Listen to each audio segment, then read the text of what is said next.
I have some tour dates to tell you about. Miami, Florida on May 10th. Cedar Rapids, Iowa on June 19th. St. Paul, Minnesota on June 20th. Fargo, North Dakota on June 21st. Rapid City, South Dakota on June 22nd. Winnipeg and Calgary in Canada. All tickets at theovon.com/TOUR. Please go through those links so you get accurate pricing, and I appreciate your support for the return of the Rat Tour. Today's guest is an entrepreneur. He's an inventor. He's a philanthropist. He is one of the richest men in the world, and it's and a consensus of wealth and power exists in only so few people. He co-founded Facebook in 2004 when he was 19 years old, the company that turned into Meta, which is where we are today in their headquarters. I'm thankful to spend time and get to know Mr. Mark Zuckerberg.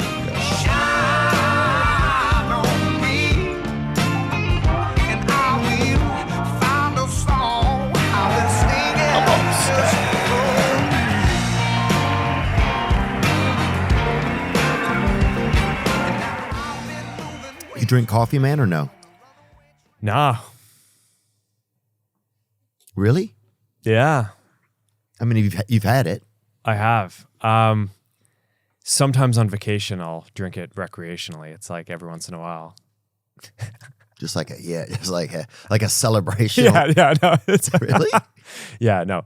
I just like hate anything that messes with, like I don't like any kind of chemicals or anything like that.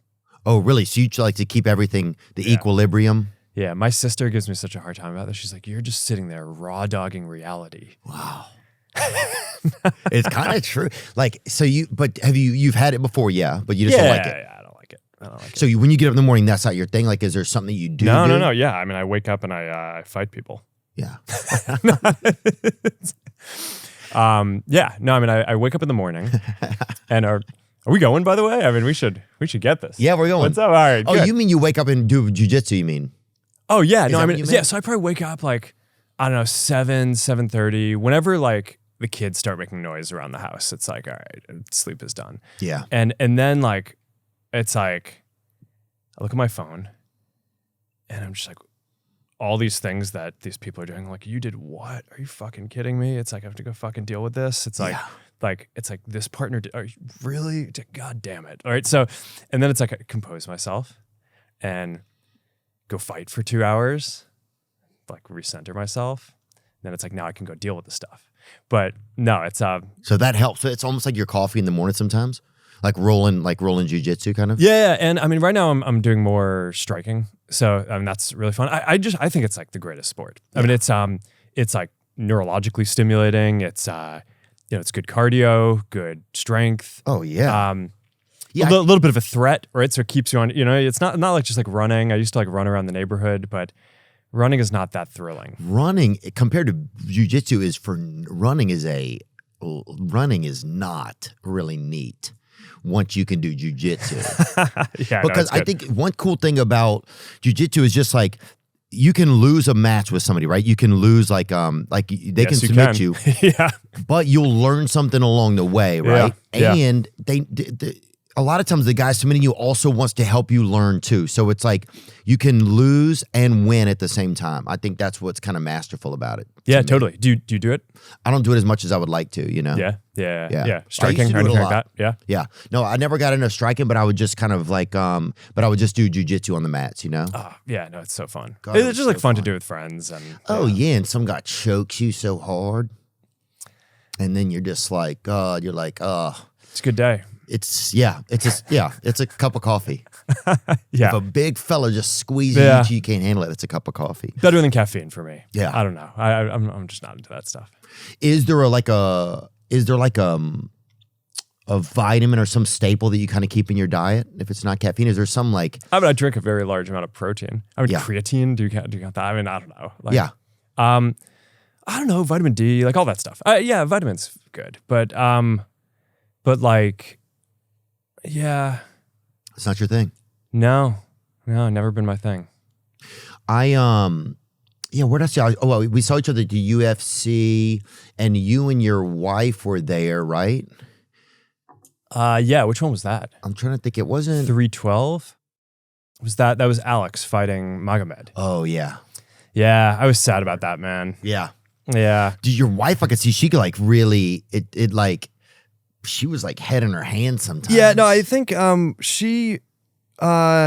I think she would say she enjoys it, but I think she mostly goes to support me. Yeah. No, she's into it. I think it's tough. I mean, we've gotten to know a bunch of the fighters, and it's just like when you see someone who you know and like get hit or go down, that's tough, right? I mean, it's like I've gotten to like train with Volk a few times, and we were there at 298 when he fought Ilya, and like, oh yeah, that was right. like, and that was like really. Didn't tough, you get to right? walk out with him or no? Yeah, I mean, he asked me to walk out with him, and I was like, all right, yeah, this will be a cool experience. And then I'm just like, standing there while they're walking. Did you see that whole meme where they're like, he's like passing off all his clothes, and I'm just like sitting there like useless. Yeah, no, there you go. That was a fun one. Was that scary? Like, what? Because I guess you feel like, yeah, what do I do now?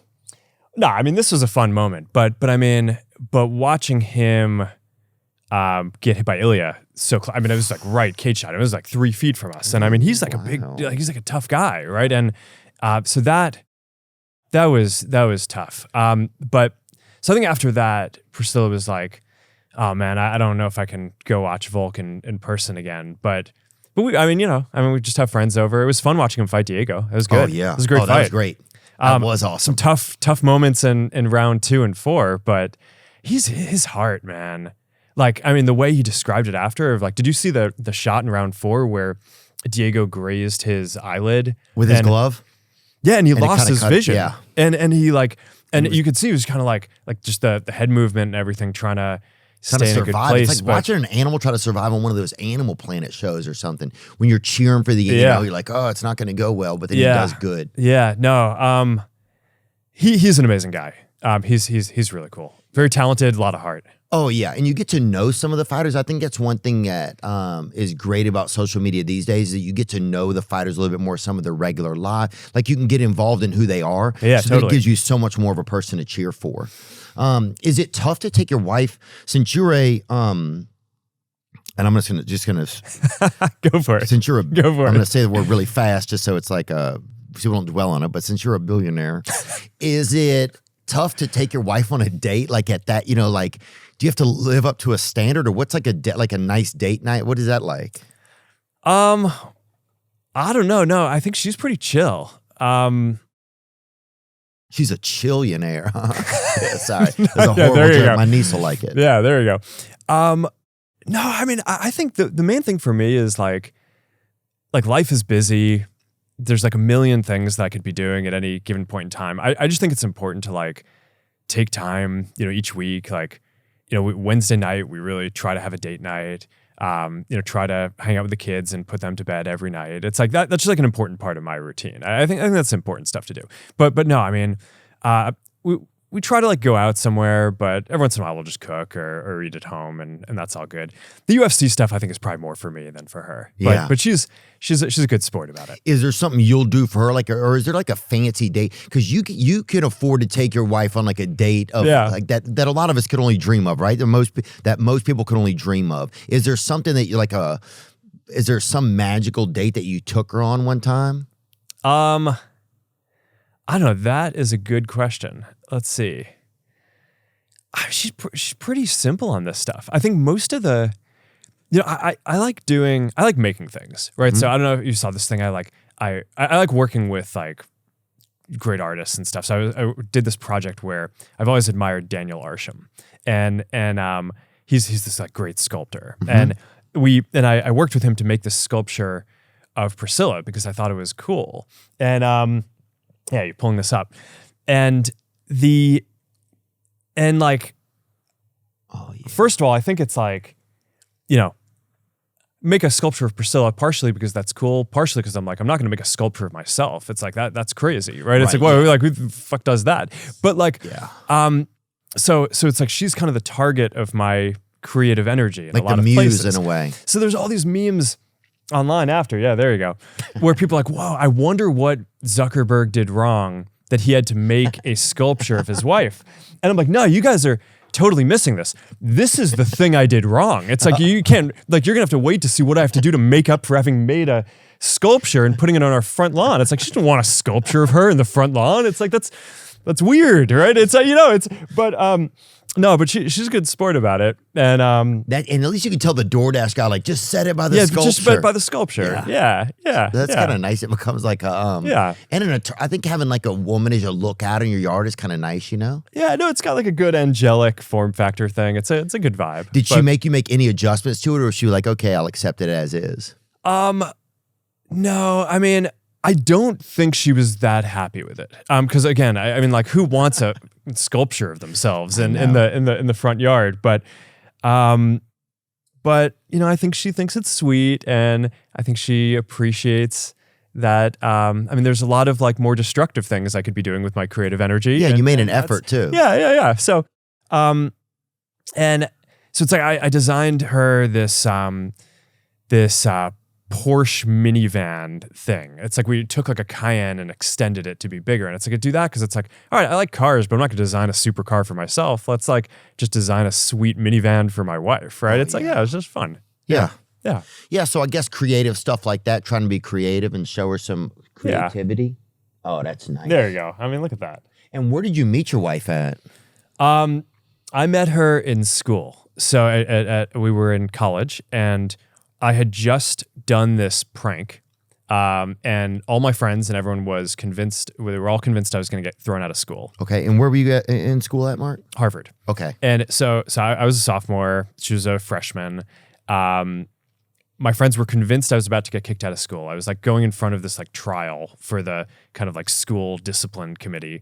My friends threw a going away party for me, and it was in the bathroom line at the end of the party. Where I was just like next to Priscilla, and we were talking. You had nothing to lose. It was your last meal. I was just like, look, man, like it's, I probably didn't say man, but it's, like it was not very romantic situation. It's like we're waiting in line for the bathroom. She's just funny. She's cute. And it's like, I was like, all right, hey, if we're going to go out, we better go do this quickly because I'm probably going to get kicked out of school in like 2 or 3 days. It's like that's a good pickup line, right? Mm-hmm. It's like, that's how you really show that you have potential in the world, right? It's it's a limited time offer. Yeah, but it's not like very aspirational. It's like, hey, that's true. It's like I'm going nowhere in life, and I'm about to get kicked out of school, so you're going to want to, you're going to want to go out with me really quickly. Right. It's like, I guess another way to look at it is very sale rack in a way, Very sale rack. Yeah. So, but everyone I knew thought that this whole thing was over. I mean, my parents drove up. We lived in New York. They drove up to help me pack up my dorm room because they're like, it's over. You're coming home. Yeah.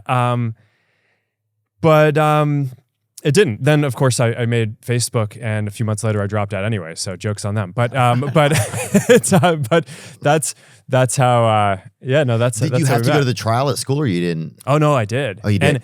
And it was like the questions that they asked were even worse than the questions that I get at like the congressional hearings. Yeah. It was like, don't you know that once you put this terrible prank website online, it is there forever? And it's like, no, actually, that's not how it works. The site's already down. They're like, you're a smart ass. And I'm like, yeah, that's probably true. That's probably true. But half of a smart ass also is smart. Yeah. So I'll take that. Yeah. It's better than being a dumbass. It's like maybe smart and a little bit of an ass. And it works. Yeah, I'd rather be a smart ass, I think. Do you know about, what was a prank site? What was it? That wasn't Facebook, though. No. It was this thing called Face Mash, which, in the whole lore of the thing, there's this whole movie that got made about all this stuff. And they made it seem like Face Mash was a predecessor to Facebook. It wasn't. When I was in college, I just like making things. Yeah. So whether it's statues or minivans or internets or glasses, like whatever, I just like making stuff. So you like being creative. Yeah. So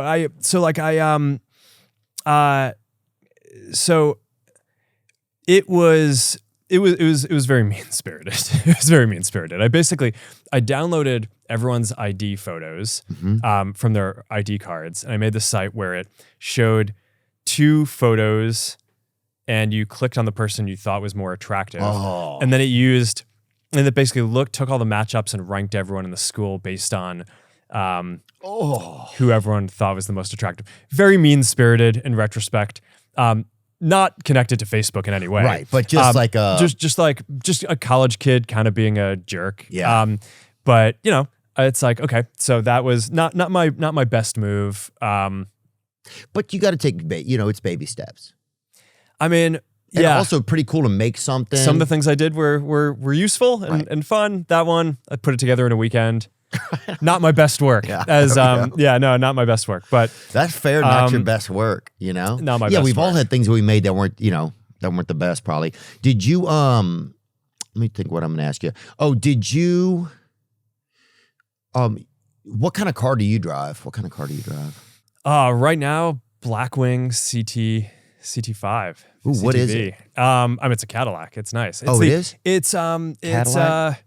here, pull it up. It's I really like driving manual transmission cars. Oh yeah, huh? And I like that type of thing, baby. It's a good one. Oh God, that's nice. Yeah. That thing will just shift. That thing just gets shifty out there. It's good. It's good. It's got a nice little ass on it. I feel like you want your car to have almost as much horsepower as your helicopter. I feel like is a rule of thumb. It's probably a rule of a very rich thumb. Yeah. Yeah. So for a while, so my security team kind of convinced me for like 10 years that I should just let them drive me places, which I mean, realistically, I probably should. But then eventually I was just like, I can't do this. It's like I need like the freedom. I need to be able to drive myself. So I started learning how to fly helicopters. And then I was like, all right, well, this is just ridiculous. It's like we have the security team driving me to my helicopter that I then go fly away. It's like, that makes no sense. It's like, let's get a car. It's kind of Batman. It's almost as a Batman vibe, but I guess it is true because then you're just by yourself out there. What do you mean? Or will you take somebody with you in the car? Oh, no. In the car or the helicopter? In the helicopter. Helicopter, yeah, I definitely have like a real professional pilot fly with me. Yeah. Yeah. Oh, that's wild though. Yeah. But I guess a chopper would get you somewhere pretty quick, right? Yeah. I mean, it's a good tool to have in the arsenal. Unreal. Yeah. No, it's California. You're like a damn emperor, dude. Does that feel like that ever? No. Man, it's like I feel like I wish that people did what I wanted them to do. It's like that would be fun. But in the meantime, you can have some fun. Yeah. Oh yeah, I would have a chopper. I don't even know what I would have. I would have an underground tunnel. Even that it came right back up next to where it started. I do have an underground tunnel. Do you really? Yeah. In USA? I have this ranch in Kauai. Yeah. Where there's this whole thing where people were like, there's this whole meme about how people were saying I built this like bunker underground. It's like more of underground storage type situation. But yeah, no, it's Oh wow. Zucky got that bunky. What's under the ground is just more water, right? It's basically what you just said. It's sort of a tunnel that just goes to another building. Yeah. But it's a good place to hide a little bit of dope, though. That's what I would say, dude. Those are the good. That's what I would do anyway. But, you and I differ there. Yeah. Yeah. So you've never used drugs or? I mean, I don't know. DARE really worked on me. When I was in third grade, it's like, I don't know, there's all this stuff about how it backfired and like it just kind of taught people how to use drugs. For me, it like really scared me. It was like, I don't like any of that stuff. It's like a friend will show up and be like, oh, I was like getting an IV to feel better. It's like, I don't even want people to like extend their arm and show me their vein. Yeah. Like, it's like that shit. Like, no, not me. Not me. That's true, dude. No, I'm raw dogging reality, as my sister says. Yeah, no, it's. There's kind of that's kind of insane really these days. It used to be kind of that somebody who was like really straight edge and sober that was a nerdy thing, I think. But now, I never even thought about it before. Now that's almost the most insane thing you can do. It's like, wait, you're under the influence of nothing. Nothing. From sun up to sundown. You're a fucking animal, you know? It's kind of crazy that things have gone that the perspective of that has kind of changed. How big is that tunnel? Is your tunnel pretty big or what's it like? It's not that big of a tunnel. It's I made I put a reel on Instagram one day of Priscilla kind of making fun of me playing video games with some friends down there. But it's it's all good. Yes, definitely. But this is a crazy area. I haven't spent a lot of time. You know how the internet is. The internet will always make things seem like they're crazier than they are. But in Hawaii, it's like having a little storm shelter underground tunnel is pretty sweet. That's the thing right there? Nah, I don't think so. That's just insane. someone's rendering. Is that Roblox?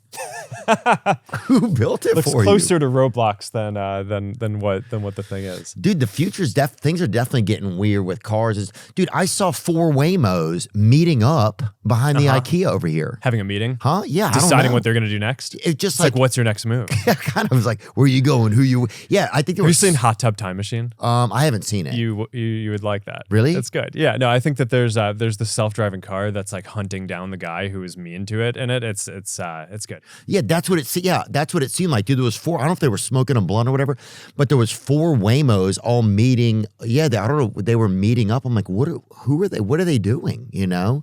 And then my buddy said he was in one, and it was crying to him because it like the Waymo was crying. Yeah, the Waymo was like complaining about his spouse or whatever, and it was like. What form does that take? I don't know. Is it like speaking English or is it like R2D2? No, I think he had said it on a British setting. So it was like, oh, me missus is really getting at me, no? So I think because you can change the voice to like Indian guy or British guy or whatever, or like, female or semi-female or whatever. Semi-female. But like, yeah, I just think it like, yeah, just some of that Waymo stuff's just getting out of line. I never thought like, oh, what are these cars doing until I saw 4 of them meeting up. And I was like, this seems like a lot to me, you know? That's where the future starts to get a little bit scary, is moments like that where you're like, well, what are they doing? What were they doing? Probably just waiting to pick people up. But they'd have to do it in a group behind an IKEA? Yeah, I don't know. That does seem like an unlikely place to pick people up. That's true. And well, it just seems... I'm not going to defend them. Okay. It just seemed like an interesting place to meet up, you know? Yeah, and then I was in one Waymo and it was like, you want to gamble? And what? I think it was like sponsored by DraftKings or something. And it was like, you want to gamble with me? In the Waymo? Yeah, I was like, it's like, I bet you $40 you'll never get where you're going. And it was like, this seems as insane. the doors lock. Yeah. It's like picks up speed. Yeah. And why are all the Waymos white too? I'm like, I don't know. I just think we got to start to diversify the portfolio. I feel like a little, you know? Yeah. But what do I know? So let me switch topics. Sorry, sometimes I get a little bit nervous. Is that all right? Yeah. Okay. I mean, there's no way that you're less nervous than me. Let me think about how you said that. Yeah, let me think about that too. Did I? More nervous. Yeah, see, I didn't even say it correctly. Really? Oh, but I think that's a trap. I think that I think I'm more nervous than you. You think? Yeah, man. I wake up. I am an alarm clock. That's how I feel all the time. I feel like... What does that mean? I just feel like I'm always, you know... Why? You know? I don't know. I just think I've always felt like that. I've always felt like kind of frenetic, you know? It's like, how do I get things to calm down more than how do I get things to amp up, you know? Like I'll even wear earplugs a lot of the day now, and it makes things a lot easier for me to kind of navigate. Interesting. Yeah, it just makes everything easier to focus on. It makes it easier if I'm doing sauna, steam bath, ice bath, working out, any of those things. It makes it everything. You wear earbuds in the... I'll wear earplugs. Okay, I see. Okay. Yeah, and I'll wear them all night while I sleep. It just makes everything a lot easier. Ready to win some real cash during the basketball playoffs? Check out Pick 6 from DraftKings. When it comes to basketball payouts, DraftKings Pick 6 posterizes the competition.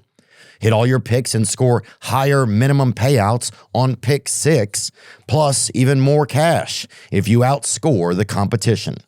Pick 6 is available in most states, including Missouri, California, Texas, Georgia, and more. I like to pick Kevin Durant, the Durantula, and more than 22 points. Or sometimes I'll pick Zervlirbis Snangbonis Bragic and more than 11 rebounds. It's up to you.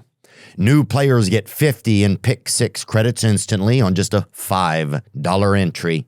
Download the DraftKings Pick 6 app now and use code Theo. That's code THEO for new customers to play $5. Get $50 in Pick 6 credits. Better payouts, bigger wins, only with Pick 6 from DraftKings. The crown is yours. Make sure to be responsible. Hi, everyone. So I've been telling you guys about MoonPay for a while now, right? And honestly, I'm not going to stop because it's just that good. You've heard me talk about the MoonPay app, and for good reason. It's incredibly user-friendly for buying and selling crypto. But today I want to share more about what makes MoonPay so cool. MoonPay powers the entire world of crypto. Some people say they are the PayPal of crypto because just like you could use PayPal to buy anything on the internet, now you can use MoonPay to buy anything in crypto. And while we're on the subject of cool MoonPay partners, you've definitely got to check out Uniswap. It's your go-to decentralized exchange where swapping tokens is as easy as pie. And guess what?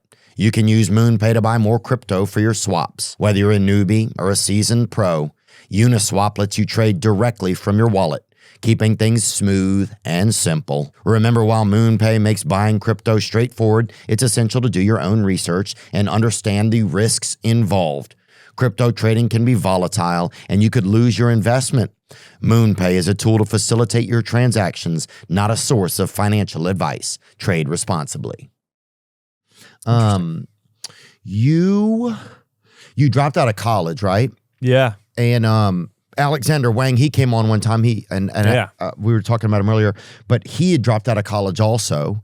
Is that do you think people need college still, or because it's just, that you have these creative guys who are having success and they didn't go through college? Do you feel like people still need college? What do you feel like that looks like for now in the future? I don't know. Well, I mean, college, there's a question of how much of it is about the learning and how much of it is about the kind of like learning how to be a grown-up before you kind of go out into the world. I mean, for me, it's like the classes were fine. I mean, that was fun, sort of entertaining part of college. But I mean, I met a lot of people who were really important in my life, right? It's like, I mean, Priscilla, my co-founders at the company, a bunch of people who are still friends, close friends to this day. So I think that's almost more of it than like whatever class you took. Right. But yeah. Yeah, that's social. It's learning to be around others, learning to not be at your parents' house. Yeah. And I mean, I went to boarding school for 2 years. And then before I went to college for 2 years. So I feel like even though I dropped out of college, I kind of got a full experience in a way on that. But it was good. I feel like you just like, you need some time kind of away from home a bit before you like fully go out. But so I don't know. I think that'll be a thing. But I do think like a lot of people, I'm not sure that college is preparing people for like the jobs that they need to have today. I mean, I think that's like, there's a big issue on that. And like all the student debt issues are like really big issues. I mean, the fact that college is just so expensive for so many people. And then like you graduate and you're in debt. Well, you're not even guaranteed a job either. You would think at a certain rate you're paying, you'd be guaranteed some sort of beginner employment. Yeah, no, I think that's probably the biggest issue with it. Is it would be one thing if it were just kind of like a social experience, but you started off neutral. The fact if it's not preparing you for the jobs that you need and you're kind of starting off in this big hole, then I think that's not good. I mean, that I think there's going to have to be a reckoning with, and it's a good point. People are going to have to kind of figure out whether that makes sense, but. I don't know. People, it's sort of been this taboo thing to say of like maybe not everyone needs to go to college, and because there's like a lot of jobs that don't require that, and but I think people are probably coming around to that opinion a little more now than maybe like 10 years ago. Yeah. Do you think I was just talking earlier with Colin? I think one of your coworkers. Sorry, I didn't want to say assistants, but and we're kind of saying that. Like what classes do you think like kids should be learning now? Because like with AI coming along and with technology starting to like really multiply itself pretty quickly. Like our ability to advance is going to only grow faster, it seems like. Would you feel like that's true overall statement? Oh, yeah, totally. I mean, I think it's accelerating. Yeah. Accelerating. Yeah, that's the word I'm looking for. Sorry. Yeah. So with that happening, I feel like they should be teaching how to like kind of use AI to children right now in elementary and middle schools. Does that sounds very real to me. Do you feel like that's like not how to code or anything, but just how to do it? So, I mean, it's interesting because the technology changes a lot, right? I mean, it's a lot different now than it was 20 years ago when I got started with the company or when I started coding when I was a kid. So it's not like the specific things I learned to code when I was 15 are the skills I'm using today. But I don't know, I think that there is something about kind of understanding the technology and understanding how to use it and getting on that train that I think is valuable. Right. But the other thing is I just think like having good mentors or teachers, no matter what the actual class is, like when I was in boarding school, I really liked studying Latin and Greek. And that's like not useful for any practical thing, but it's emperorship. But it's fun and like it's fun. It's fun. It's fun. I think there are parts of it that are fun for sure. And the tests that I had to take were, you'd be reading these kind of great works, and the test would be they'd pull out any word in like whatever the third of a book was that was kind of that kind of section of the class, and they'd like show you a sentence and they'd say, okay, this word, like, give us the full kind of grammatical and like poetic significance of kind of how this word is used by this author in this piece. So, okay, I'm not that good at language. So the way that I did that class was I basically just sat and studied word by word the like historical significance of each word over like tens of pages, preparing for these exams. And okay, I don't remember that much of that at this point, right? I mean, there were a few quotes that I think are pretty good from some of those books, but and I put them on shirts. But have you? But pluribus unum. Have you heard that one? Yeah, no, that's a good one. What does that one mean? Let's ball out or whatever. From many one. I think it's talking about how we come together as a people or as states into one union. Oh, that's nice. Pluribus unum. But no, But so you did it word by word, but it still helped you.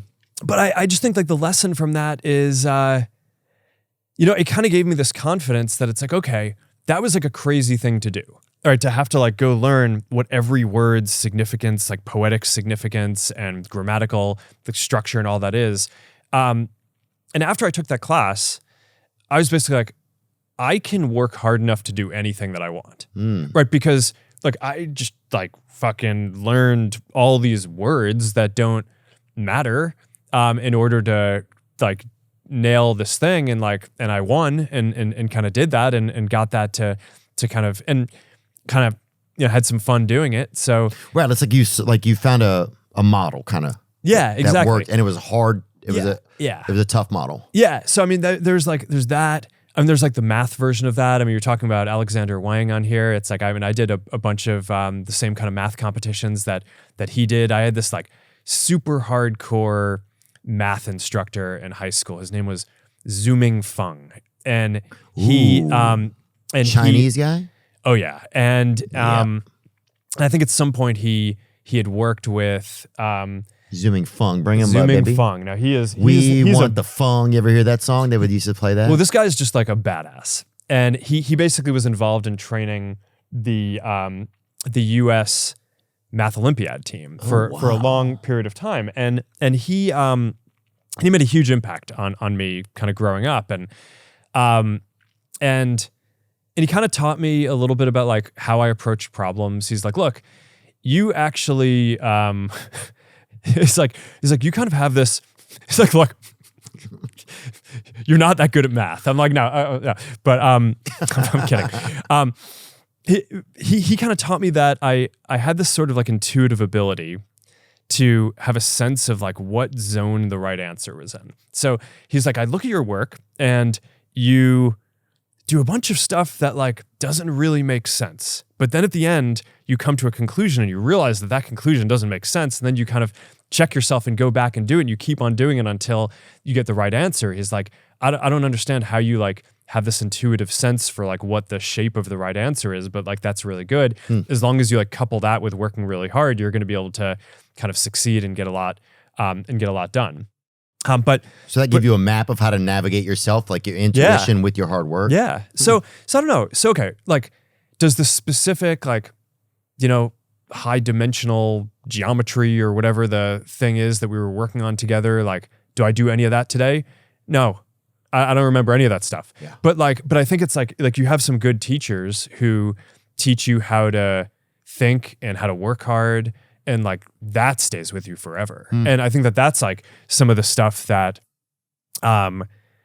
I think it builds confidence. It like teaches you how you approach problems. Then you just get better and better at some things, and you build confidence. And so that's the value you're saying and seeing in college. Like those are some of the other values you might not see. Like I think so. Might not be able to be seen on paper, but the value of that. Yeah, that's a good point, man. It's like I remember like some of my favorite people still to this day in my life have been some of my teachers that challenged me or that believed in me or that said a certain like, man, I admire the way you do this or this, you know, and it really encourages you and wants kind of plants a lot of seeds to make you want to do those things so much more. Yeah, and they don't have to be teachers, although obviously, you know, that's mentors. I think a lot of these days, a lot of people get their mentorship probably, I would guess, from teachers unless they play a sport, you know? Yeah, I mean, I think, you know, the main way that you learn those from colleagues, right? It's like people you work with. You know, and I remember, you know, growing up, I was really into computers, and like when did you get your first computer, you think?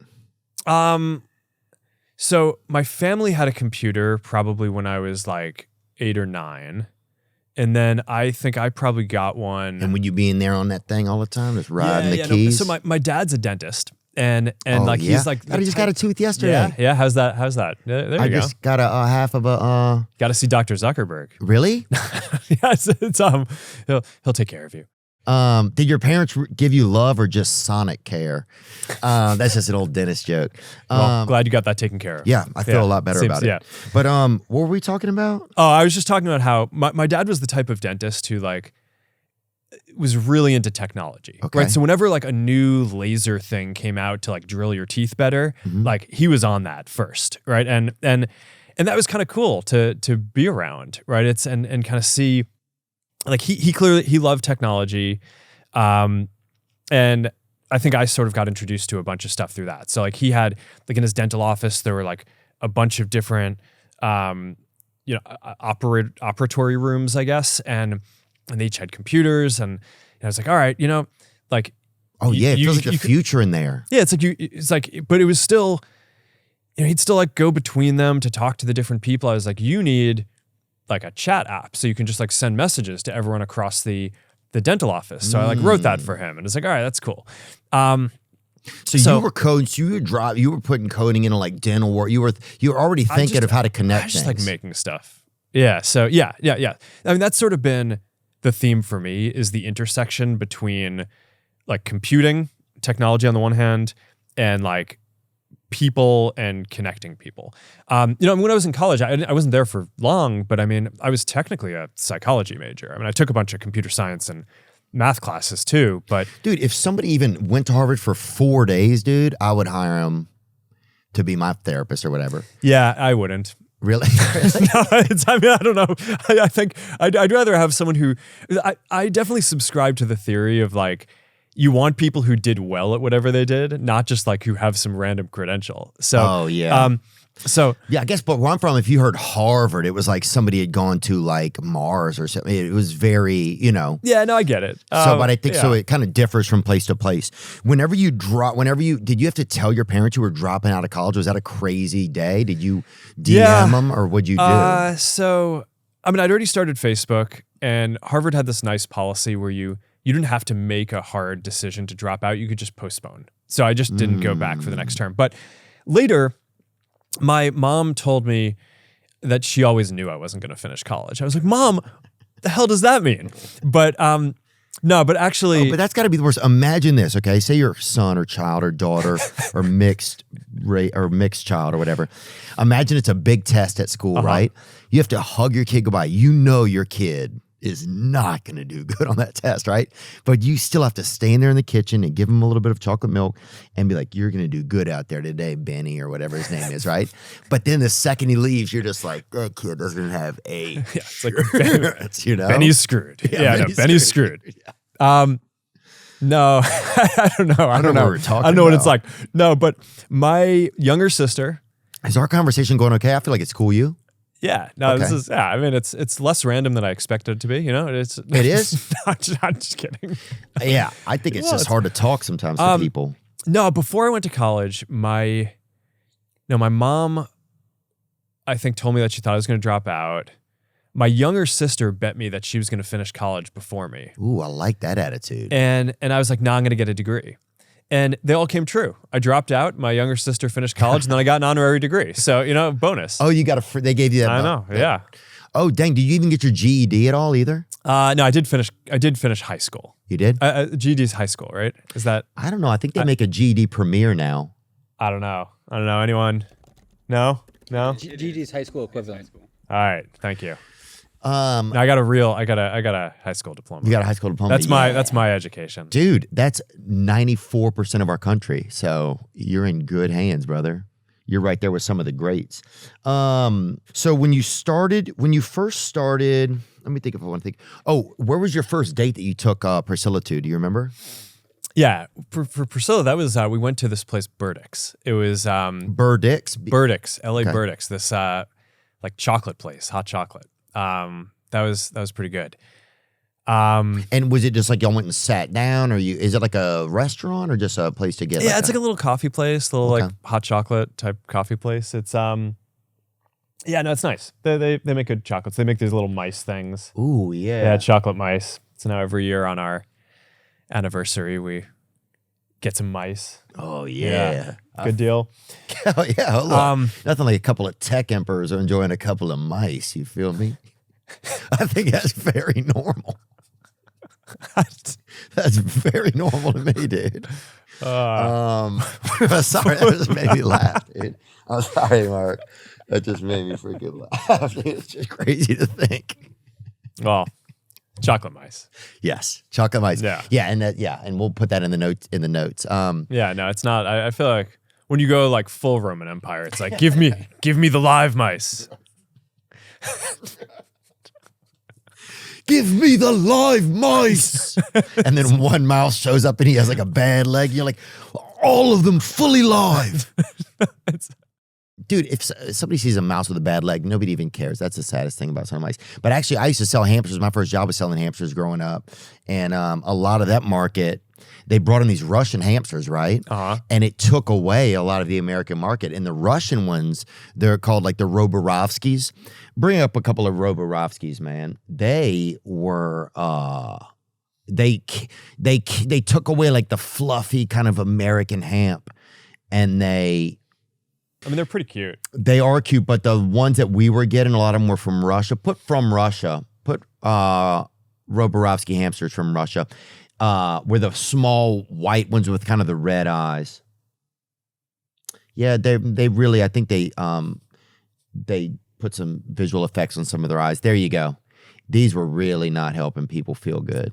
Yeah, no, that's like a vampire. It was a little bit much. It was a lot for some of the children. So one of my daughters is really into hedgehogs. So we found we took them to Japan, and there's this hedgehog cafe that you can just go in and they can just like play with the hedgehogs. I've never seen a hedgehog. Yeah, no, it's they're pretty cute. It kind of looks like that, but less red eyes. But ooh, yeah, no, cute. Shorty Bay. Yeah, she's out there. Those are beautiful. No, those the idea of cafes where you can hang out with animals. Mm-hmm. Priscilla was telling me that she took the kids to this cat cafe, and like, it's like my daughter was like hanging out with the cats and was like couldn't find a cat that she liked, and then like finally found a cat that she was into, and then like just as she was sitting down like hanging out with the cat, someone came in and was like, "Oh, this cat has been adopted," and came and it's just like that issue that's going on with that guy they deported to El Salvador right now. It sounds like very I don't know if it's similar to that, but it sounds like there's like a lot That of... seems completely different. Yeah, you're right. Absolutely a completely different thing. You're right. That's Yeah, you're right. It's not the same fairy tale. I don't know how either one of those fairy tale ends, but that's so sad. The cat at least got a home. Yeah, the cat got a home. And I think that guy will get home. I don't know a lot about it. It's just like spawning me on that. That could be something like that. Do you have how many daughters? You have 3 daughters. 3 daughters. Yeah. And you had 3 sisters. I did. Yeah. So you're kind of surrounded by girls. God. Yeah. And what's it like get like bedtime with your daughters at night? Like what is that like at the Zuckerberg's home? Yeah, I mean, it's like, so because I'm so busy during the day, I try to make it so that like the time that I know I'm going to hang out with the kids at night, I try to spend like half an hour with each of them at night. And they're different ages. So we got like a 9, a 7-year-old, a 2-year-old. Oh, wow. That's yeah. fun, huh? Yeah. So bedtime, I don't know. I mean, the kids are all crazy in different ways. And we just kind of like try to connect with them on whatever they want. Like, what do they like to, or if it's not, well, I'm not the trying to 2-year-old expose is your like, children at all. the 2-year-old is just like starting to learn how to speak. And I thought she you were going to has say like code, which would have been crazy. yeah, no, well, she's like, yeah, no, the 2-year-old has very strong opinions, and I think it's going to be very interesting. Really? Yeah. Yeah. But it's like, let me think about what, I mean, she's, I don't know. I need to let me think about something funny that she's doing. But while I'm thinking about that, the 7-year-old is just like purely generative, constantly just creating things. She's the one who's like, we'll do like 3D printing. She'll create like 3D worlds in this like Horizon metaverse system that we're building. She codes, she writes books, she basically like makes music. She's 7 years old? She's 7. Yeah.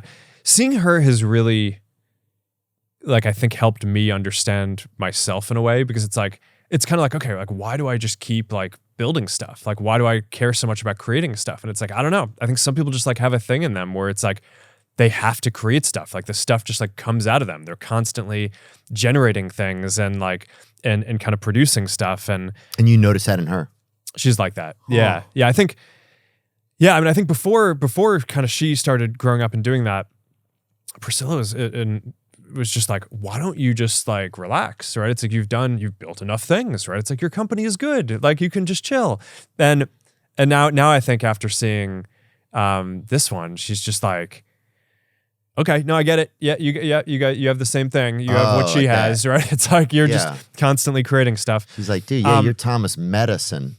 There you go. There you go. Pretty good? I like that. Yeah, no, it's yeah. Thank you, dude. Every now and then our oldest daughter is just like, and the oldest one is 9, you said? Yeah, she's 9. Okay, so that's getting up there a little bit in kids' age. So she's getting into like the zone where she's like, she competes. She's doing like history B and like competing in math and really wants to like understand the world. So my activities with her is like, we'll usually like go through the news and she'll find like one thing, we'll pick out a story and then we'll just like talk about it. And it's really interesting because like it hadn't occurred to me before how much, in order to understand like technology, you need to really understand like government and civics and politics and law and like all of these different things. So trying to explain to like a child who hasn't thought much about these things it's both very fascinating for me. But it's just been like a cool bonding experience of like, and you start off and it's like a really basic understanding, but then after you've done it for like a year or two, that like, okay, she has like a very good understanding of like the tech industry and the world and all the stuff. And it's pretty interesting to talk through. Well, I think it's inspiring just to even parents to hear like, what can you talk to your kid about? You know what I'm saying? Like if your kid's 13 and you're still reading them Berenstain Bears or whatever, some of that's on you. Like you got to evolve some of the curriculum for for your child, you know?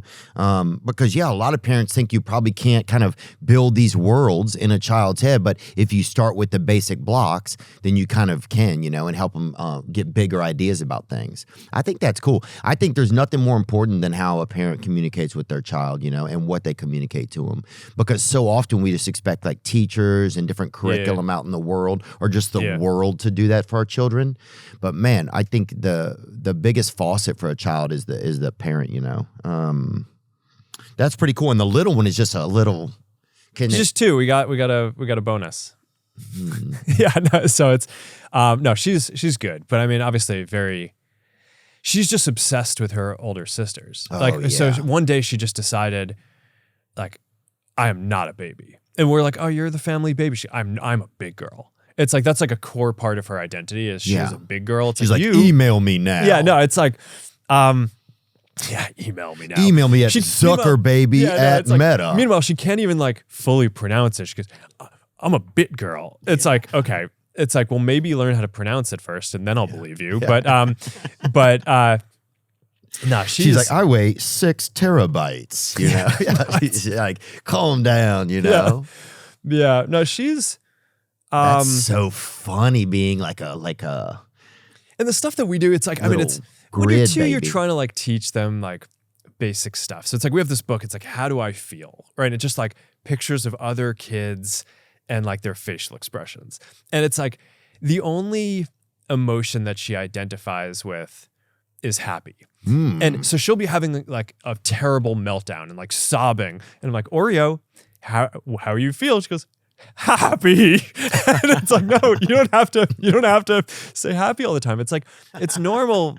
Like in life, it's like we have all these different emotions. Like it's important to understand when you're sad or like angry or frustrated or something. But that's hilarious. So we're still working on that. We're still on the remedial emotional emotions phase. She'll be like crying. You're like, how do you feel? But she knows that's the one. She's like, hey. She knows. Yeah, no, it's like Oreo's her name? Aurelia. But we call her Oreo, which I'm sure we're gonna regret when she's older. Well, it's cute. I think Oreo's probably cute marry name. a basketball player. I'm guessing. Who knows, Mark? Who knows what'll happen? It could go. You know, Oreo Zuckerberg, dude. That's when you take. That's when you get into the food industry. Yeah, Oreo Zuckerberg. I don't know. She I think could be the sugar empress. Well, see, of Menlo Park. Kids love like. You know, kids love, like, they go through a phase where they love cleaning and they love, like, playing cooking, right? It's like, oh, just give me some, like a pan or, I don't know if that's some kids, but I think a lot of kids are like that. Yeah. She's just like, give me a desk. Like, I want to work like dad does. Like, give me a desk and, like I don't want to do this, like, cooking shit. Like, it's like, He's like, we want to own a Popeyes. And she's like, but at least she has... But I like that though. She has like a plan, you know. No, she's a bit girl. Yeah, I like that. I love that idea that some child somewhere. This is going to make my day so much better. Just knowing that a child is there's a child behind a desk, just like demanding. It's like yeah. There's not enough bandwidth in this crib. Not enough bandwidth to the crib. Yeah, to pull off what I need to pull off. I know the kids. You know, I don't. Is it fun being a dad? Do you feel like you enjoy it? Does it feel is it tough to connect with your children? Does that ever feel like a thing as a dad with girl daughters yeah. I don't know. I think it's like there's probably some things that they connect better with mother about, but I feel like there's also like, I don't know, there's all these weird dynamics. I think that there's some things that they like probably just connect with me better about where it's, you know, it's just a different dynamic with father, right? So, and what do they call you? Do they call y'all dad, father, mother?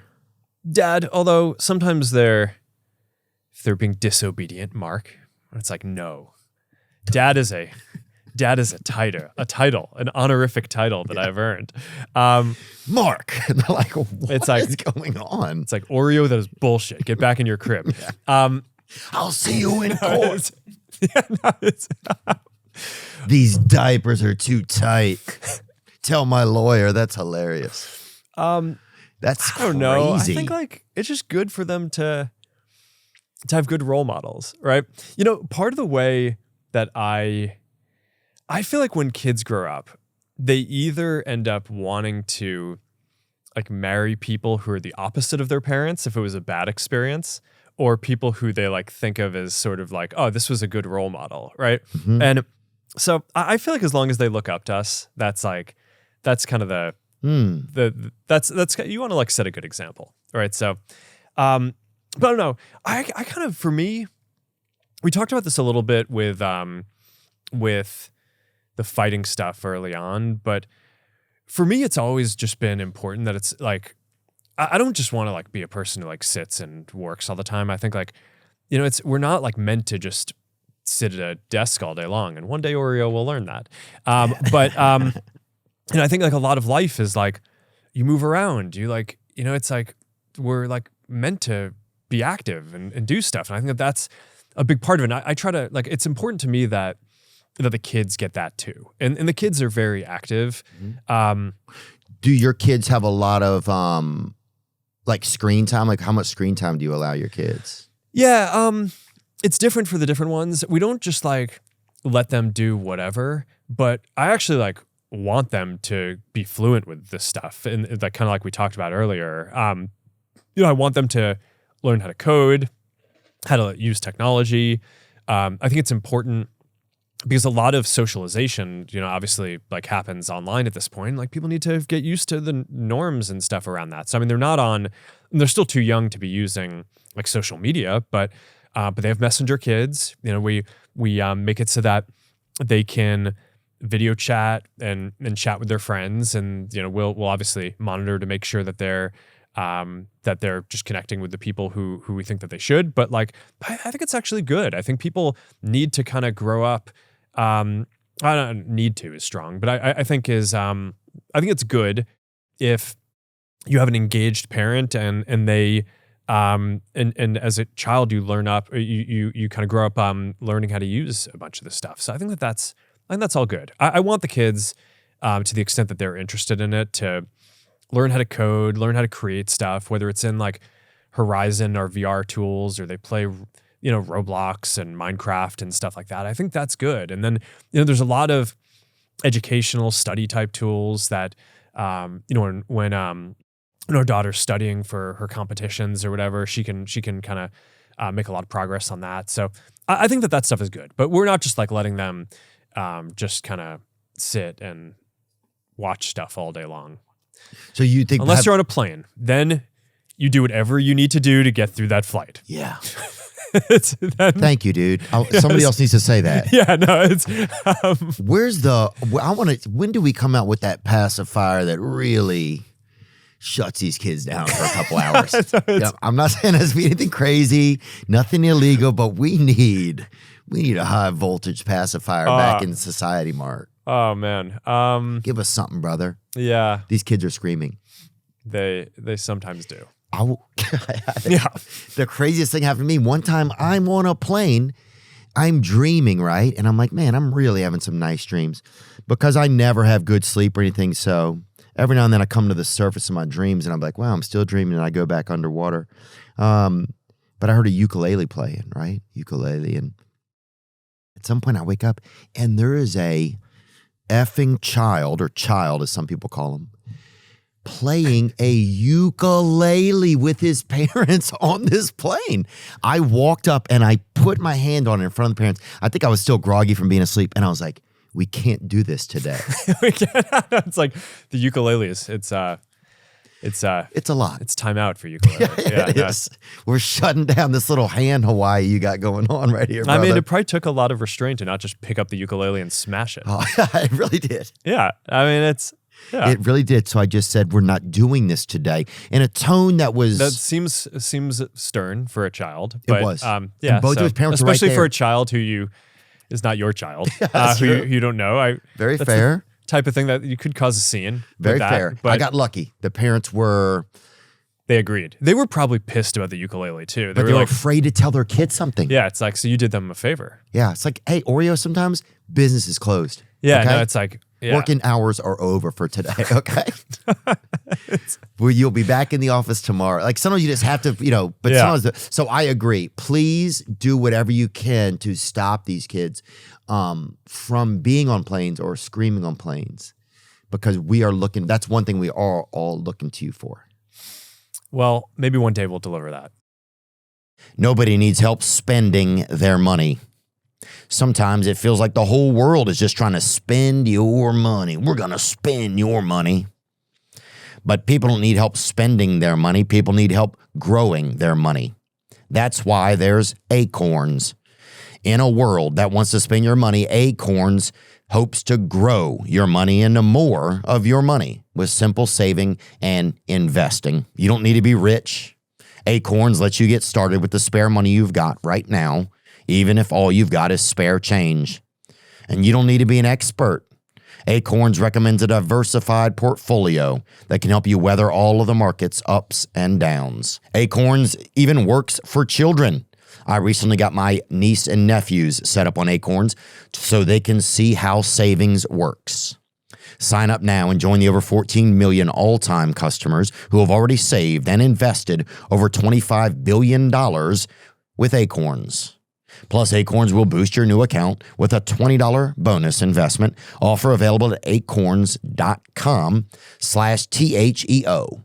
That's acorns.com/THEO to get your $20 bonus investment today. Paid non-client endorsement. Compensation provides incentive to positively promote Acorns. Investing involves risk. Acorns Advisors LLC, an SEC registered investment advisor. View important disclosures at acorns.com/Theo.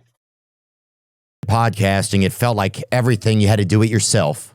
You had to make sure your backdrop and your curtain was set up and clean, and you had to make sure the thing was in focus and then sit down and get it back in focus. It was just, and you had to do the editing. It wasn't overwhelming, but it was a lot, right? That's all I'm saying. I'm not complaining, but that's how it is until you get some help. For millions of businesses, the tool that helps is Shopify. Shopify is the commerce platform behind millions of businesses around the world and 10% of all e-commerce in the U.S. From household names like Mattel and Gymshark to brands just getting started. Shopify helps you build a beautiful online store to match your brand style. Turn your big business idea into with Shopify on your side. Sign up for your $1 per month trial and start selling today at shopify.com/THEO. Go to shopify.com/Theo. Shopify.com/Theo. I know it's May, pretty much, almost. It's before May.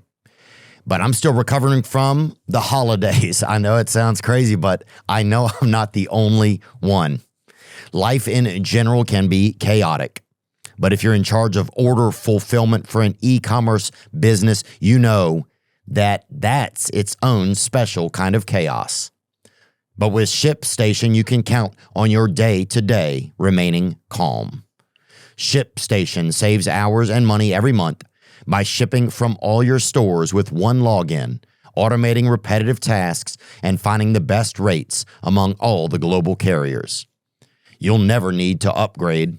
ShipStation grows with your business no matter how big it gets. Calm the chaos of order fulfillment with the shipping software that delivers. Switch to ShipStation today. Go to ShipStation.com and use code Theo to sign up for your free trial. That's ShipStation.com and use code Theo. That's ShipStation.com, code Theo.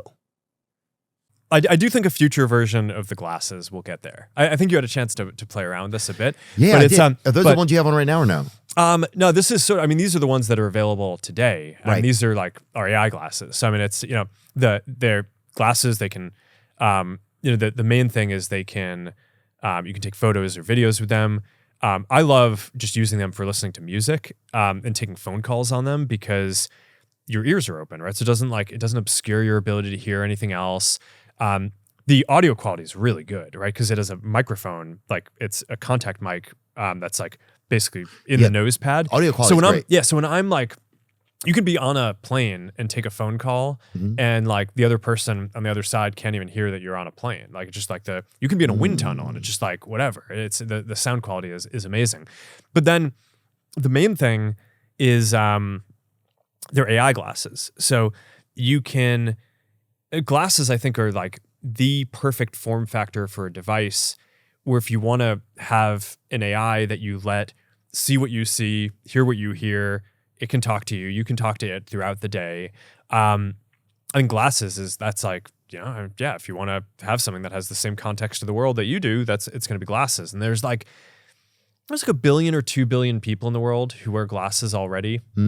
So to me, the chance that we look back like a decade from now and like all those glasses aren't AI glasses by that period, it's kind of like obviously all the flip phones were going to become smartphones, right? I mean, that was clearly a thing that was going to happen. I think that's going to happen with glasses too.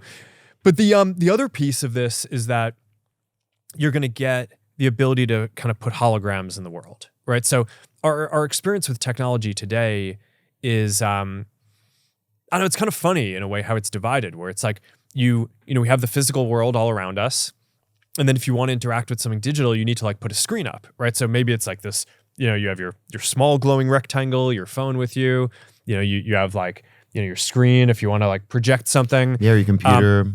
But I think in the not too distant future, this should be blended together, right? You'll have like the physical world, but all this digital stuff should just basically be holograms. You shouldn't need like a physical screen. Like there's no reason why in the future, you want to have a screen there. You'll just have glasses and that screen will be a hologram. Right. And that's what you'll see it. That's what you put me in. Yeah. Somebody put me in a damn. Yeah. No, that's final season of Stranger Things back there. Yeah. I got put in whatever they put on me. It was like lens crafters, makes lens crafters look pretty, lame. But well, it's different. It was crazy. I'll say it was like, can I say what happened on it? Yeah. It was, so you put the glasses on and it's like an advancement of the pair that you have on now, right? So it's like years down the line. How many years down the line do you realistically think that those could? I'm hoping that we'll have a version of that as a product in a few years, but it's like going 4 years or 8 years. Hopefully closer to 4, Okay. or even less. But it's. I think that there will still be simpler glasses like this, and then there will be more complex glasses. Those will be more expensive. There's more Right. It's what do technology you packed want, into them. kind of. Yeah, but so some people will want like more tech. They'll want the holograms. Some people just want a simple experience where it's like, all right, I got the AI, I got the ability to listen to music and phone calls and do all that. And then obviously the less tech that you put into them, the thinner they can be, which I mean, some people like bulky glasses, some people want thin glasses. And it was fascinating. Yeah. They had a thing on my wrist, right? Like Neural interface. A neural interface? You could basically control the glasses with your mind through signals that you're sending from your brain to your hand. Yes, it was fascinating. It was like I could like touch different nodules that I needed to and stuff, or different nodes, whatever it's called. I could look at certain things and that would highlight what it was. And it was like it was just a screen in midair. And I could walk around the side of the room and then come back and the screen would still be there, but it wasn't really there in real life. It was just there with the glasses on. Yeah, it's a hologram. Yes. And it was crazy, man. I don't know. And then I was like, well, my first thought was like, well, how do you just get people to adapt to this? Because people aren't just going to go from where we are right now to adapt. And then I realized, okay, there's different stair steps. There's like almost like when you got the first smartphone, like you're saying, and then an advanced, or the first mobile phone, and then you have the first Meta glasses, and then it advances and stuff like that. So it was fascinating. There was a part where me and another man who I just met him, and we played ping pong, and I believe it was an Asian guy, and I don't know if they did that on purpose or not, and I don't know if ping pong is Asian, but people think it is. And I started playing with this man back there, and the table, huh? Did you win? Dude, who knows? We're in the future. I don't know if they keep score. I think everybody gets a medal. No, you definitely keep score. Oh, you do? Yeah. And then in our future, not everyone gets a medal. Yeah, I like that. No, are you not entertained? No, it's like, that's more, Oreo, fire up the grill. Yeah, no, it's... Loser burns. But no, we could play a game and it was not real. It was a ping pong table in front of us that was not real. It was like 3D ping pong. Yes. Too. Yeah. So it wasn't there. Someone could ride their bike through, like your dumb brother could ride his freaking bike. Like, dang it. Yeah. Ricky, bro, you freaking rode right through our net. So, I mean, I think it's an interesting thought experiment how many of the things that we physically have That's what's aren't going to need to fascinating be me. there in the future. Right. So pretty much every screen doesn't need to be there, right? It'll just be a hologram.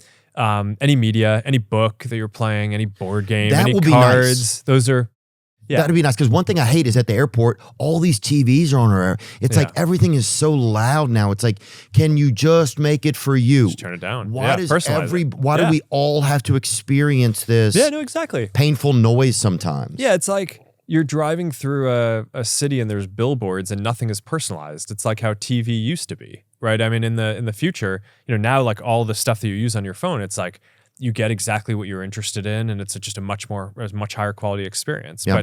But there's all this physical stuff that just stuck, right, and is static. And yeah, I mean, everything I think is going to be able to.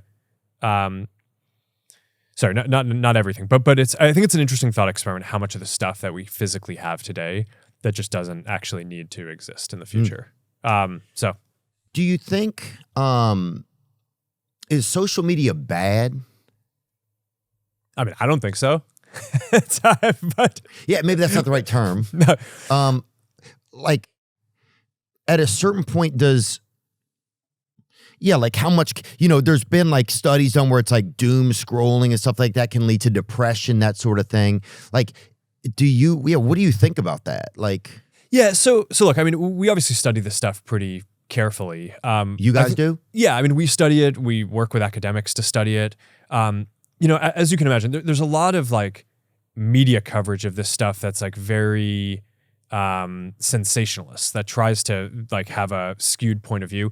Right. My understanding of the current state of the research is that there isn't kind of a conclusive finding that this is negative for people's well-being. So I think that's, and in general, some of the stuff that ends up being positive for people is building relationships. So there's sort of the media part of social media, and there's the social part of social media. I think the interacting with people, to the extent that that's helping you build good relationships, I mean, friendships and good relationships is one of the things that correlates the most strongly with positive well-being and like feeling good about your life and all that. The media stuff, I mean, I think that's more entertaining. I think you can, people want things that are fun, right? Yeah, And people want to be entertained, it for doesn't sure. necessarily like correlate with good well-being or bad well-being. But I guess like the way that I think about this stuff is that it's our modern online environment is it's just an environment in which we live in a way that has pros and cons, like whether you live in a city or a rural place, right? It's like, okay, like some people may prefer living in a city. There's like things that are good about a city. There are things that are bad about a city, okay? Like the fact that we went from being primarily offline as a society to now like this kind of hybrid, kind of physical and digital reality. There's some things that are better about that, some things that are maybe less good. It's not that every single thing improves at each step along the way, but I think overall, it's kind of the overall effect is significant improvement, and I just don't see a way that people would want to like go back to not having services where they can get the content that they're interested in and where stuff is personalized to them and where they can communicate with the people who they want and don't need to like be constrained to just the people who are physically around them. It's just, I mean, like we're just, we're not going back to that. And if you look throughout history, it's like when people like first built cities, there were all these, there's a lot of kind of nostalgia for the simpler life and things like that. It's like, okay, yeah. And yeah, sure. Maybe cities aren't better in every single way, and some people might prefer to kind of only go sometimes or whatever. But I just think it's like we're building more and more capabilities as a society, and I think that's sort of. I just think about this stuff more as like an environment in which we live. So then it's more like like sometimes I think like, because I've been thinking a lot about this. I think a lot of people have. It's like, well, we're moving into such a, like technology is advancing so much faster, right? It's accelerating the advancement speed. And then we're just humans, and we're in this space now where there's like one generation to the next, where one generation was completely grown up online and one hasn't really. Yeah. So I wonder, and I think the older generation probably sees it as like, man, this is so negative. Everybody's stuck. But I wonder if the younger generation, do they even know any different, right? You know, like just I start to wonder, what is the value of being human? Like what is does that start to dissipate as we become more technologically advanced, or does that alter? Like, do you think about that sometimes? Yeah, I mean, look, I think it's going to give people the freedom to focus more on the things that they want. I think if you look at the arc of history, go back before, in ancient times, life was like pretty brutal, right? It's like, okay, so then you go to like maybe right before the Industrial Revolution, where they had team toilet paper at one time. They had like group toilet paper, and it was like, yeah, that's not good. That's not good. That's not good. Yeah, and you don't want to. Yeah, no, I think anyone who has nostalgia for the past really is not taking into account the disease and the lack of hygiene that existed in the past. So I think that so anyway, but pre-industrial revolution, I think some huge percent of the population was farmers, because basically everyone needed to be focused on growing things in order to have enough food. Then we basically got to the point where, okay, now we can start to produce food much more efficiently. So that actually frees up a lot of people to not have to be farmers. Now maybe like 2% of people can be farmers, and 98% of people can do other stuff. So now people start doing more kind of other creative stuff and inventing new things. And at each step along the way, kind of like being a farmer is a really hard job, right? It's like you're working like a lot of hours, and now as kind of people got more options, they took other jobs. But then we've also seen this mix where the percent of people's time that has gone towards leisure and entertainment has just steadily increased over time. And I just think that that's going to continue to be the case with technology. We'll have more stuff that will make it so that the basic needs are taken care of, which will free people up to do some combination of more creative jobs and not have to work as hard if they don't want to. But I think some people are going to like working all the time, like me, and you'll be able to do that too and get more done than you could have ever possibly done in the past. But that'll be sort of a choice. And since you're kind of like a leader in innovation and technology in our world, how do you know that what your convictions are? How do you gauge if what your convictions are the best for everybody? Kind of like, how do you kind of figure that out? It seems like such a challenge. Yeah, well, does that make sense of the question or no? I think I get what you're asking. I mean, look, at the end of the day, there are still a lot of options of things that people can do. Just because I build something doesn't mean that people are going to use it. Actually, a lot of the things that I build, some of them work, some of them don't. And like, I think part of the reason why the company has been successful is because, maybe we have a slightly higher hit rate of things working than others. But it's kind of like, I don't know, in baseball, it's like most people don't get on base most of the time, right? It's like running one of these companies, you more of the stuff doesn't work than does. And if we do something that doesn't work, then in general, people aren't going to use it. And then the future doesn't go in that direction. So I see. So you're saying it's up to the user more. Yeah, I mean, look, I kind of think one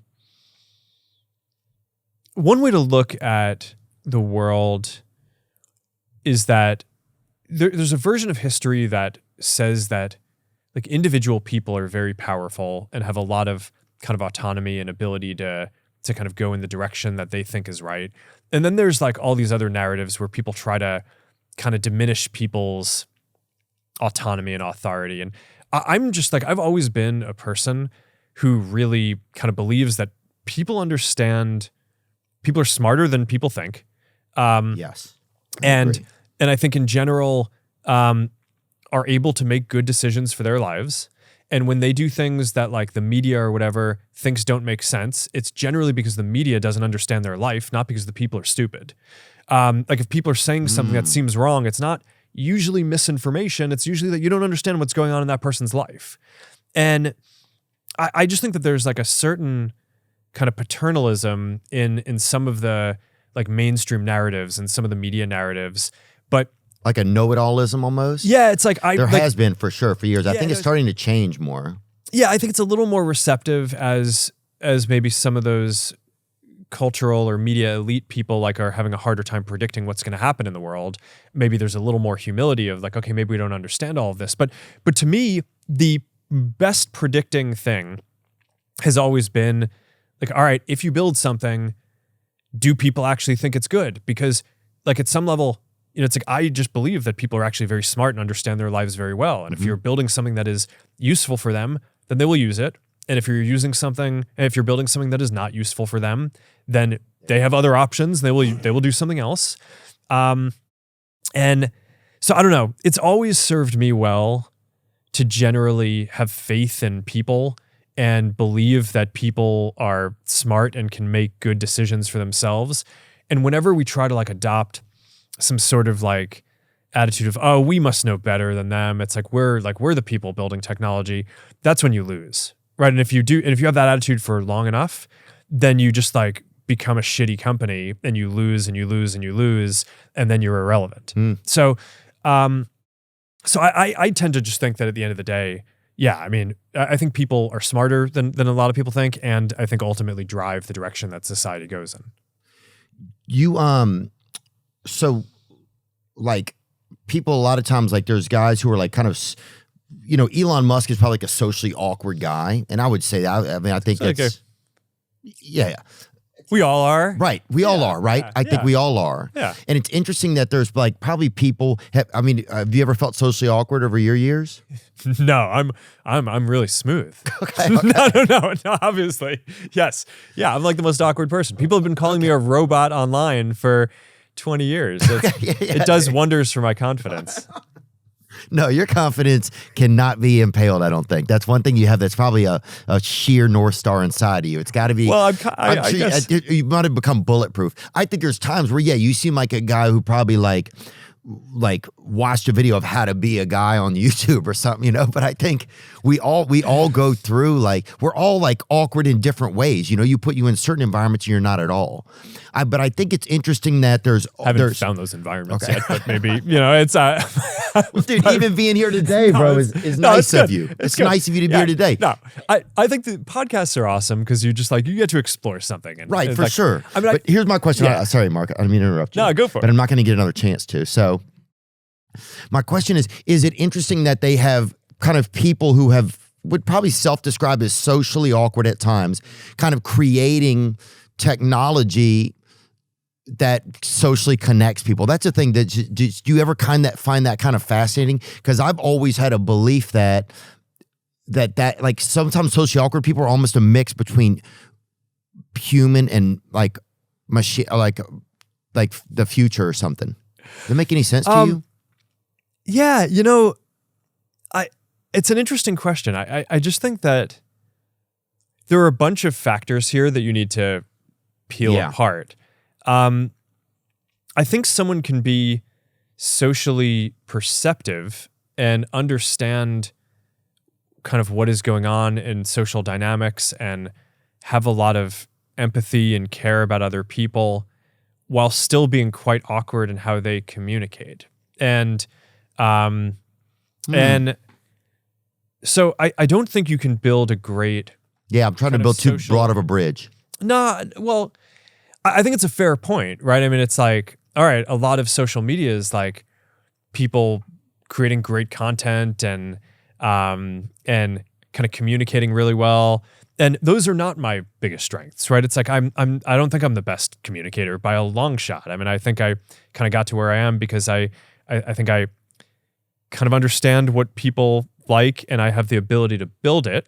But I don't think my strength is like, oh, I can really like communicate about why what I'm building is awesome. I generally like to make it so that my work speaks for itself. And I try to explain it so I can kind of explain how I'm thinking about it. But I don't think people primarily like using our stuff because, they saw me talk about it and they're like, oh yeah, this seems super exciting now.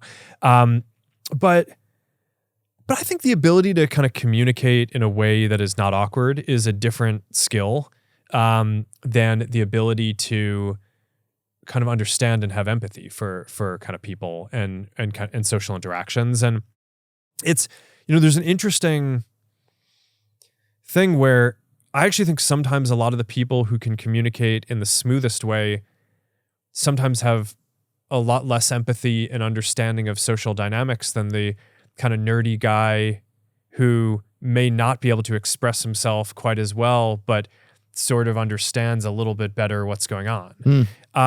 And I don't know, the world's complicated and there's like multiple dimensions to all this stuff and no one's good at all of them. So you just, try to do the things that you like, hone the things that you're good at and try to put it to service to, do as good of work as you can. Yeah, I think we're in this unique place where I believe it's like one or two generations think that something isn't social, and then the younger generation thinks that it is social. Yeah. And so I feel like in some senses we're at this crossroads kind of like how we communicate as humans a little bit. Yeah. And this advancement, and sometimes those steps are kind of tricky to take. This is my last question because I know you have to go. So I feel like Elon Musk has he wants to get on Mars and he wants to like impregnate different planets or whatever, or whatever he's doing, dude. He's just blasting his seed out into the different rockets, whatever. He's just out there, he's like the Johnny Apple solar system, but God bless. No, God bless 100%, dude. And yeah, 100%. And I'm just joking. I think he probably would know that, but, I just think it's interesting. Like you get what his ideas are. He wants to we want to be on Mars and we want to send the rockets and we want to make everything solar powered and stuff. And you're such an innovator and a leader. Like what do you feel like is your kind of, it's not a goal, but kind of what is the thing where you see us, like where you're at a point where like, man, this is what I'm really proud of. And this is where I see us going because we're all on this bus together going somewhere and we don't exactly know where we're going because it's the future. Yeah. But you're kind of one of the guys driving the bus, or at least riding shotgun. So it's like, where are we going? I mean, I think different people just care about different parts of the future, right? So the space thing, I think it's cool. I'm glad that people are working on it. It's never really been my main thing. For me, it's kind of been about the intersection of how do you build technology that helps people connect with each other and understand the world better, and just taking different formats over time, right? So when we got started, people were mostly like writing text. Then then we got smartphones and we got cameras with the smartphones. We started taking a lot of photos and sharing that, and now most of what we do is video, right? The mobile networks are good enough that you can like share great video. It used to be great. Yeah, like 10 years ago, you try watching a video, it's like buffering. It's like, okay, this is terrible. But now it's good. People always want to both kind of express their ideas and experience other people's ideas in whatever the richest format is that they can. So if that was going to be text, then that was the best that they had, great. Photos, visual, great. A picture's worth 1,000 words. Video, better than photo for most things. But I don't think that's the end of the line, right? I just think we're going to be here, whether it's 5 years or 10 years. And I think the ability to like fully capture moments, to really be able to experience them. I think that's sort of the hologram thing that we're talking about. I think that's just going to be like the next level of people being able to express like ideas, like the next moments palette in their life. Yeah. The next blank canvas. So I think that's one thing. And then there's the whole AI thing, which we haven't spent as much time on, but we should.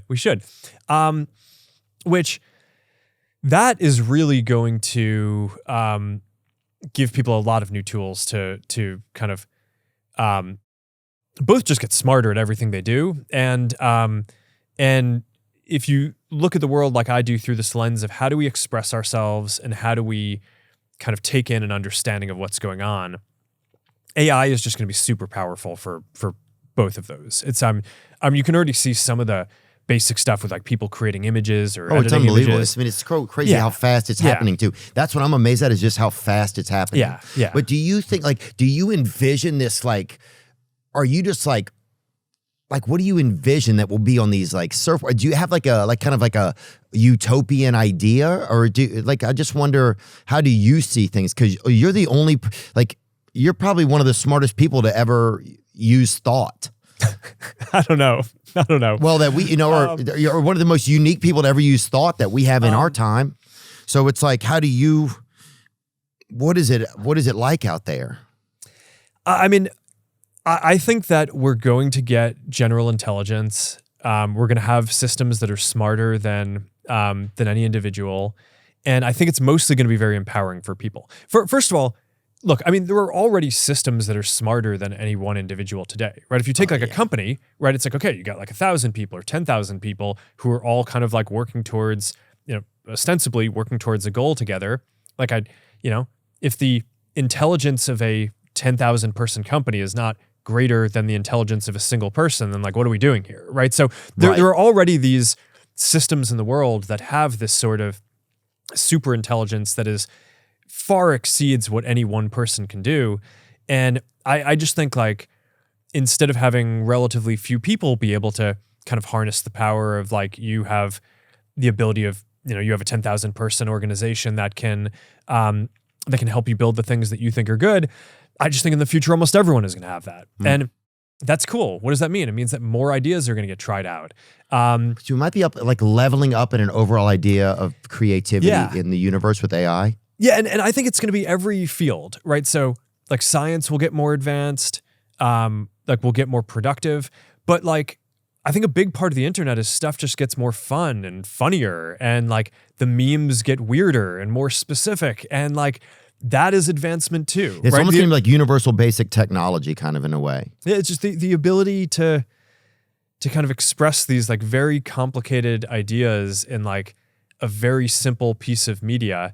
I think we're going to get better and better at that, and that advances our kind of understanding of ourselves as a society. So, I don't know. I think we'll get super intelligence, and I would guess that it will be a continuation of this trend that humanity has been on for 100+ years of basically getting more time to do creative things, less time having to do drudgery, not having to spend as much time working if you don't want. But if you want to dedicate your life towards that, you're going to have more powerful tools than you could ever have possibly imagined.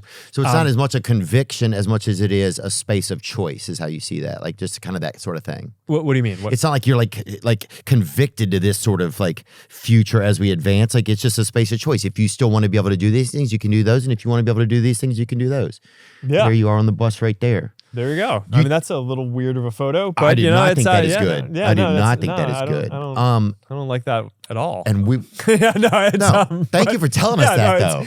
It's horrible. AI. I think that was open AI, dude. So sorry about that. Do you think you'll live forever, Mark? Is that a thought coming to your head? That is an interesting question. I think you have 2 minutes to answer, then you have to leave. No, I don't know. Live forever. Gosh, I think at some point we will, like a lot of, well, let me come at it this way. Our, outside of Meta, the philanthropy that I do with Priscilla, the Chan Zuckerberg initiative, is primarily focused on curing diseases. And the way we're doing that is not by focusing on any single disease. It's by focused on kind of basic technology at the intersection of AI and biology to accelerate the pace of science.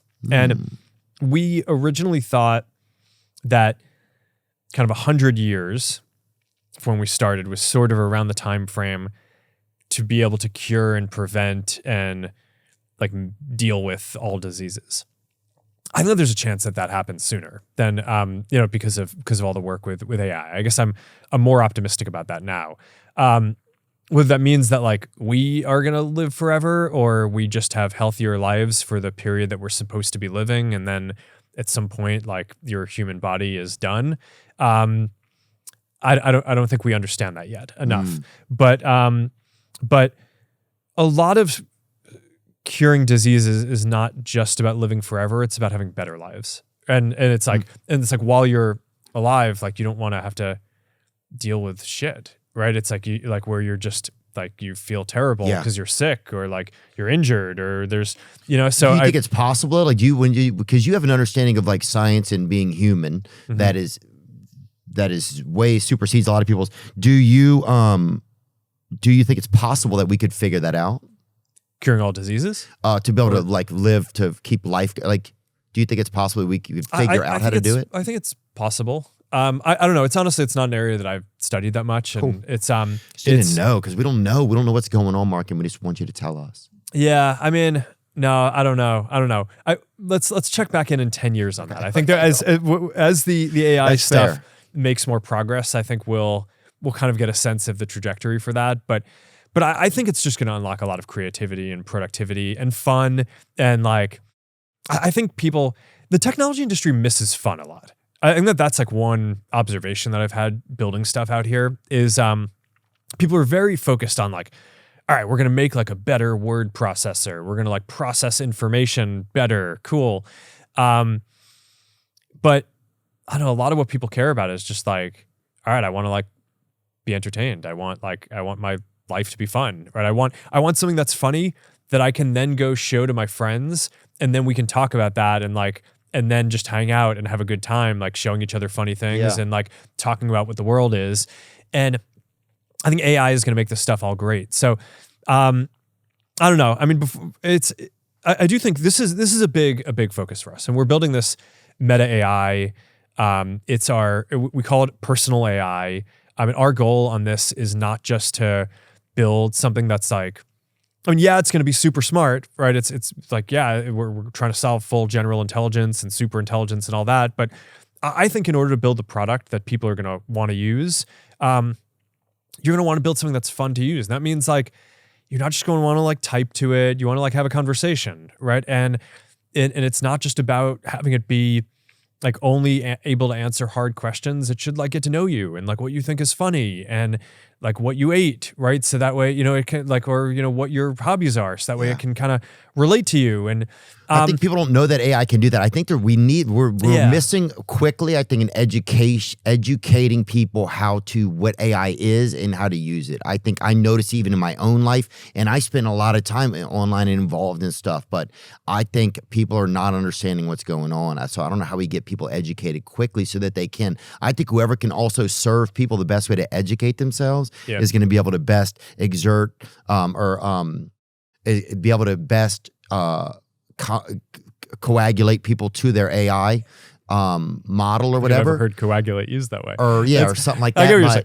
Yeah. But because that's the big thing. A lot of the people are like, we have the best AI, but most people are like, what the hell what are we doing? You know what I'm saying? Yeah. So anyway, sorry. I think I kept you longer than we were supposed to, but sorry we got into a lot of technological stuff. I think it's just kind of like, we don't know what's happening, and sometimes we get to talk to somebody like you, and it's important, Yeah, no, it's good. This is a fun conversation. Yeah, man, I enjoyed it too, man. Thanks for sharing just some of what your life is like with us, and I hope that make sure we stay alive or whatever if we're supposed to, and just keep working on it. Okay, that's all we can ask for now, sir. All right, awesome. Mark, thanks, dude. Man. Yeah. Appreciate it, brother. Yeah. Now I'm just floating on the breeze, and I feel I'm falling like these leaves. I must be cornerstone. Oh, but when I reach that ground, I'll share this peace of mind I found. I can feel it in my bones, but it's gonna take. I also want to say a thank you to the people at Grace Dental. That's Grace Dental in Palo Alto, California. They my tooth was broken, and they glued it back together before the interview today. So I'm thankful that they helped, and I'm grateful that I got to meet them. Thanks.